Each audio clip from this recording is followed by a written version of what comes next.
퇴직 후의 삶 정말 준비되어 계신가요? 돈은 조금 모았고 집도 있고 건강도 그럭저럭 괜찮다고 생각했지만 막상 퇴직 후에 첫 해를 보내다 보면 전혀 예상치 못했던 벽에 부딪히는 분들이 많습니다.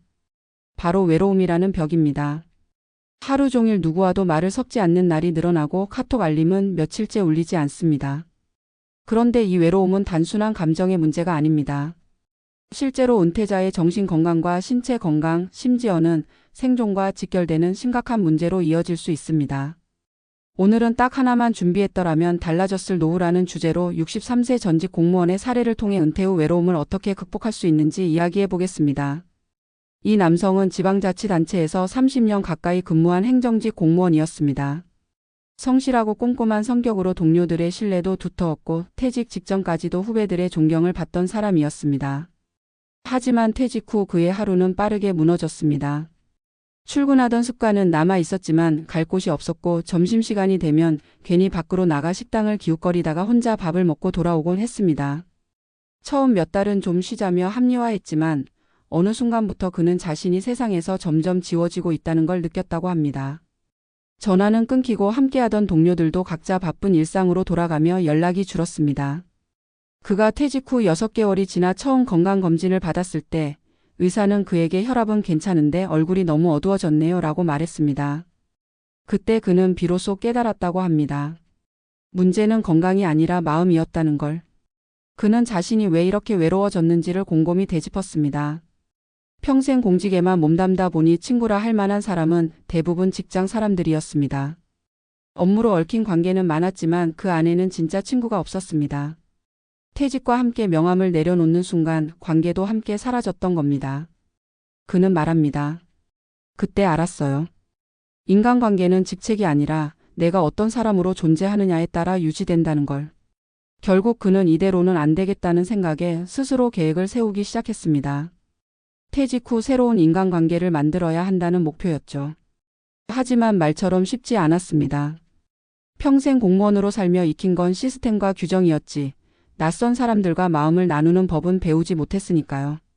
그가 처음으로 용기를 낸 건 동네 도서관의 독서 모임이었습니다. 사실 처음엔 이름만 올려두고 몇 번이나 발길을 돌렸습니다. 60대 중반의 남성이 혼자 들어가기엔 분위기가 부담스러웠고 모임의 주제도 자신과 거리가 멀다고 느꼈기 때문이죠. 그러나 어느 날 모임 운영자가 보낸 이번 주 주제는 퇴직 후 나를 찾는 시간입니다. 라는 문구를 보고 마음이 움직였습니다. 그렇게 참여한 첫 모임에서 그는 말 한마디 제대로 하지 못했지만 누군가의 이야기를 진심으로 들으며 오랜만에 사람 냄새를 느꼈다고 합니다. 그날 이후 그는 매주 그 자리를 지켰고 조금씩 말문을 열기 시작했습니다. 한 달쯤 지나자 누군가 먼저 말을 걸어 주었습니다. 선생님 말씀 들으니까 우리 아버지가 생각나요. 그 한마디에 그는 눈물이 핑 돌았다고 합니다. 내 이야기를 누군가 들어주는구나라는 감정, 그게 그를 다시 살아있게 만들었다는 거죠. 시간이 지나면서 그는 독서 모임을 넘어 지역 사회센터의 자원봉사 활동에도 참여하게 됐습니다. 처음엔 단순한 서류 정리나 안내 역할이었지만 점점 봉사자들과의 관계가 쌓이면서 그에게도 내가 필요한 곳이 있다는 자존감이 생겼습니다. 그 후로 그는 매주 2번 고정 일정으로 봉사를 나갑니다. 그리고 주말에는 독서 모임에 참여합니다. 그의 하루는 그렇게 다시 리듬을 찾게 됐습니다. 무엇보다 중요한 변화는 마음이었습니다. 그는 말합니다. 사람이 외로워지는 이유는 일이 없어서가 아니라 기다려주는 사람이 없어서예요. 전문가들은 말합니다. 퇴직 후 외로움을 극복하기 위한 첫 번째 단계는 관계의 재구성이라고. 직장 중심의 관계가 사라진 후엔 새로운 관계 구조를 스스로 설계해야 합니다. 그 출발점은 관심사 기반의 연결입니다. 취미, 봉사, 공부, 운동 등 자신이 즐길 수 있는 활동을 통해 사람들과 자연스럽게 관계를 맺는 것이죠. 중요한 건 누구를 만나느냐 보다 어떤 마음으로 만나느냐입니다. 단순히 친구를 만들기 위한 목적이 아니라 함께 시간을 공유하고 서로의 삶을 이해하려는 태도가 필요합니다. 이런 관계는 단단하고 오래갑니다. 두 번째 단계는 하루의 루틴 만들기입니다. 외로움은 시간의 공백에서 자랍니다. 아침에 일어나서 할 일이 없고 하루가 길게 느껴질수록 마음의 텅 빈 공간은 커집니다. 따라서 일정한 생활 리듬을 만드는 게 중요합니다. 예를 들어 매주 화요일은 도서관, 목요일은 봉사활동, 토요일은 동네 체육센터 등처럼 정기적인 약속을 만드는 것이죠. 이런 약속은 단순히 시간을 채우는 게 아니라 누군가 나를 기다린다는 감각을 회복시켜 줍니다. 그리고 그 감각이야말로 외로움에서 벗어나는 가장 강력한 힘입니다. 세 번째는 자기 표현의 공간을 만드는 것입니다. 많은 은퇴자들이 외로움에 빠지는 이유는 더 이상 자신의 이야기를 들어주는 사람이 없기 때문입니다. 그런데 요즘은 그 이야기를 세상과 나눌 수 있는 방법이 많습니다. 글쓰기, 사진, 유튜브, 블로그, 동호회 발표회 등 다양한 방식으로 자신을 표현하면 누군가 반드시 그 이야기에 공감해 줍니다. 앞서 이야기한 63세 공무원 역시 최근에는 자신의 퇴직 후 경험을 블로그에 기록하기 시작했습니다. 처음엔 하루 10명도 안 들어왔지만 어느 날 댓글 하나가 달렸습니다. 선생님 이야기 덕분에 저도 용기 냈습니다. 그 한 문장이 그의 하루를 바꾸었습니다. 그날 이후 그는 매일 글을 쓰며 세상과 연결되어 있다는 감각을 회복했다고 합니다. 이처럼 외로움을 극복하는 방법은 거창하지 않습니다. 퇴직 후의 삶에서 필요한 건 하나의 연결고리입니다. 그게 취미든 모임이든 글쓰기든 상관없습니다. 단 한 가지라도 자신을 세상과 이어주는 끈을 만들어두는 것, 그것이 외로운 노후를 벗어나는 첫걸음입니다. 전문가들은 강조합니다. 퇴직 후의 성공적인 적응은 돈보다 관계 그리고 시간의 질에 달려 있다고. 관계가 회복되면 마음이 살아나고 마음이 살아나면 삶이 다시 움직이기 시작합니다. 마지막으로 오늘의 이야기를 듣는 분들에게 꼭 전하고 싶은 말이 있습니다. 노후를 준비할 때 우리는 너무 오랫동안 재정과 건강만을 이야기해 왔습니다. 하지만 진짜 중요한 건 누구와 함께 시간을 보낼 것인가입니다. 인생의 마지막 30년은 혼자 버티는 시간이 아니라 다시 관계를 짓는 시간이어야 합니다. 63세 전직 공무원이 그랬듯 우리도 딱 하나만 준비하면 됩니다. 누군가와 연결될 용기 그 한 가지면 외로운 노후는 충분히 달라질 수 있습니다. 퇴직 후 외로움이라는 주제는 이제 개인의 감정 문제가 아니라 사회 전체가 직면한 구조적 과제가 되었다. 특히 60대 초반의 은퇴자들, 그 중에서도 직장 중심의 관계망 속에서 살아온 사람들에게 외로움은 예상치 못한 위기로 다가온다. 63세 전직 공무원의 사례는 그 전형을 보여준다. 그는 재정적으로 안정된 편이었고 건강도 무난했다. 그러나 단 하나 사람과의 연결을 준비하지 못했다는 점이 그의 노후를 어렵게 만들었다.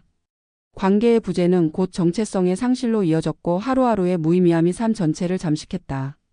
그는 결국 혼자 있는 것이 아니라 아무도 자신을 필요로 하지 않는 상태가 진짜 외로움이라는 사실을 깨달았다. 퇴직은 단절의 순간이다. 오랜 기간 몸담았던 조직으로부터의 이탈은 단순한 신분 변화가 아니라 사회적 연결망이 붕괴되는 전환점이다. 직장인 시절의 관계는 대부분 역할에 기반을 두고 있다. 직책, 직무, 조직 내 위상에 따라 맺어진 관계는 그 역할이 사라지면 자연스럽게 약해진다. 이는 공무원, 교사, 대기업 임원 등 모든 직종에서 공통적으로 나타난다. 직장 내에서의 인간관계는 끈끈해 보이지만 사실상 업무라는 매개가 있을 때만 유지된다. 그래서 퇴직 후에는 그동안 의존해왔던 관계 구조가 무너지고 그 빈자리가 곧 외로움으로 다가온다. 전문가들은 이 시기를 사회적 공백기라고 부른다. 문제는 이 공백기를 의식적으로 메우지 않으면 시간이 갈수록 고립이 심화된다는 점이다. 외로움은 단순히 심리적 불편을 넘어서 건강에도 직접적인 영향을 미친다. 영국의 한 연구에 따르면 장기적인 외로움은 흡연보다 사망 위험을 30% 이상 높인다고 한다. 이는 사회적 연결의 결핍이 스트레스 호르몬의 불균형을 유발하고 수면의 질을 떨어뜨리며 면역력을 약화시키기 때문이다. 노년층에서 외로움이 우울증, 인지 저하, 심혈관 질환으로 이어지는 사례가 꾸준히 보고되고 있다. 한국 사회 역시 예외가 아니다. 통계청의 조사에 따르면 65세 이상 노인의 40%가 지속적인 외로움을 느낀다고 답했다. 더 심각한 건 이들 중 상당수가 외로움을 해결할 방법을 모르거나 이미 새로운 관계 형성을 포기한 상태라는 점이다. 그렇다면 왜 많은 은퇴자들이 관계를 만들지 못할까? 첫째는 자존감의 문제다. 퇴직 후 자신을 소개할 때 전직 공무원입니다. 혹은 예전에 어디서 일했습니다. 라고 말하는 순간 사람들은 과거의 자신에 머물러 버린다. 현재의 나로 살아가기 위해선 새로운 정체성을 만들어야 하지만 그 과정을 불편해하고 두려워한다. 둘째는 기술의 문제다. 오늘날의 사회적 연결은 온라인과 오프라인을 동시에 활용해야 하지만 디지털 환경에 익숙하지 않은 세대일수록 정보 접근성이 떨어진다. 셋째는 습관의 문제다. 오랜 시간 일 중심의 삶을 살아온 사람들은 관계를 만드는 데도 효율과 목적을 찾으려 한다. 하지만 인간관계는 투자나 업무가 아니라 느슨한 연결 속에서 서서히 쌓이는 신뢰로 형성된다는 점을 받아들이기 어렵다. 이런 배경 속에서 63세 전직 공무원이 택한 방법은 의미심장하다. 그는 새로운 관계를 만드는 첫걸음으로 경청을 선택했다. 말을 잘하기보다 듣는 법을 배웠다는 것이다. 은퇴 후의 인간관계에서 중요한 건 지식이나 경력이 아니라 공감의 태도다. 상대의 이야기를 존중하고 자신의 경험을 강요하지 않는 것. 이것이 중장년 이후의 관계에서 가장 강력한 사회적 기술이다. 실제로 그가 참여한 독서 모임에서도 그를 기억한 사람들은 조용히 들어주는 분이었다고 회상한다. 퇴직 이전에 그는 조직 안에서 지시하고 관리하던 사람이었지만 은퇴 이후에는 함께 듣고 나누는 사람으로 변했다. 바로 이 태도의 변화가 외로움을 줄이고 관계를 회복하는 결정적 계기가 되었다. 또 하나 주목할 점은 사회적 역할의 재정이다. 그는 봉사활동을 통해 다시 사회의 일부가 되는 경험을 했다. 인간은 본능적으로 자신이 누군가에게 도움이 된다고 느낄 때 자존감이 회복된다. 퇴직 후 일을 그만두는 것보다 더 큰 상실은 쓸모없어졌다는 감정이다. 하지만 봉사활동, 지역 커뮤니티, 취미 모임 등에서의 작은 역할은 다시금 사회적 존재로 자신을 인식하게 만든다. 그는 말한다. 서류 한 장 정리하는 일이라도 누군가가 감사합니다 라고 말하면 하루가 가벼워졌어요. 이 단순한 문장은 퇴직 이후의 삶이 어떤 원리로 회복되는지를 잘 보여준다. 사람은 여전히 관계 속에서 의미를 얻고 의미 속에서 행복을 느낀다.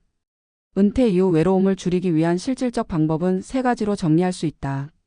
첫째, 익숙한 세계 밖으로 나가는 용기다. 낯선 사람들과의 만남은 불편하지만 그 불편함을 감내해야 새로운 관계가 생긴다. 둘째, 약한 연결의 힘을 인정하는 것이다. 친구나 가족처럼 깊은 관계가 아니더라도 매주 마주치는 사람들, 가볍게 인사 나누는 이웃, 취미로 함께하는 동료들과의 관계가 외로움을 완화한다. 마지막으로 자신을 표현하는 일이다. 말이든 글이든 혹은 그림이나 음악이든 자신을 세상과 연결하는 방식이 존재해야 한다. 표현은 존재의 증거이고 존재의 증거는 고립을 막는다. 이런 일상의 실천들이 쌓이면 외로움은 서서히 물러나고 삶은 다시 관계의 온도를 회복한다. 우리 사회는 여전히 경제적 준비만을 노후의 핵심 조건으로 본다. 그러나 진짜 위기는 돈이 떨어지는 게 아니라 마음이 고립되는 순간부터 시작된다. 아무리 충분한 연금을 받아도 함께 웃고 밥을 먹을 사람이 없으면 그 돈은 삶의 의미를 살리지 못한다. 반대로 큰 돈이 없어도 관계가 살아있는 사람은 웃으며 하루를 맞는다. 노후의 행복은 소득의 크기가 아니라 관계의 깊이에 비례한다. 그렇기 때문에 진정한 은퇴 준비는 사람 준비로부터 시작되어야 한다. 63세 공무원의 이야기는 한 개인의 변화로 끝나지 않는다. 그것은 수많은 은퇴자들에게 보내는 사회적 메시지다. 단 하나만 준비했더라면 달라졌을 인생이란 말은 결국 관계를 의미한다. 누군가와 연결될 용기, 낯선 곳에 발을 들이는 결심, 그리고 나의 이야기를 세상과 나누려는 마음. 이것이 외로운 노후를 벗어나는 가장 현실적인 방법이다. 그는 이제 매주 2번 도서관을 찾고 일주일에 1번 봉사활동을 한다. 누군가는 그를 바쁜 노인이라고 부르지만 그는 말한다. 이젠 내 하루를 기다려주는 사람이 있어요. 그것만으로 충분히 행복합니다. 이 글을 읽는 시청자에게 전하고 싶은 마지막 메시지는 단순하다. 노후의 외로움은 피할 수 없는 운명이 아니다. 다만 준비의 차이로 극복할 수 있는 삶의 변수일 뿐이다. 젊을 때부터 혹은 지금이라도 관계에 씨앗을 심어두자. 누군가를 기다리고 누군가에게 기다림을 주는 삶. 그것이야말로 은퇴 후 진짜 부자들이 가진 공통점이다. 결국 노후란 고립을 견디는 시간이 아니라 다시 세상과 연결되는 연습의 시간이어야 한다. 그리고 그 연습의 첫걸음은 아주 작고 단순하다. 오늘 누군가에게 먼저 말을 건네는 것. 바로 그 한마디가 외로운 노후를 바꾸는 시작이 된다.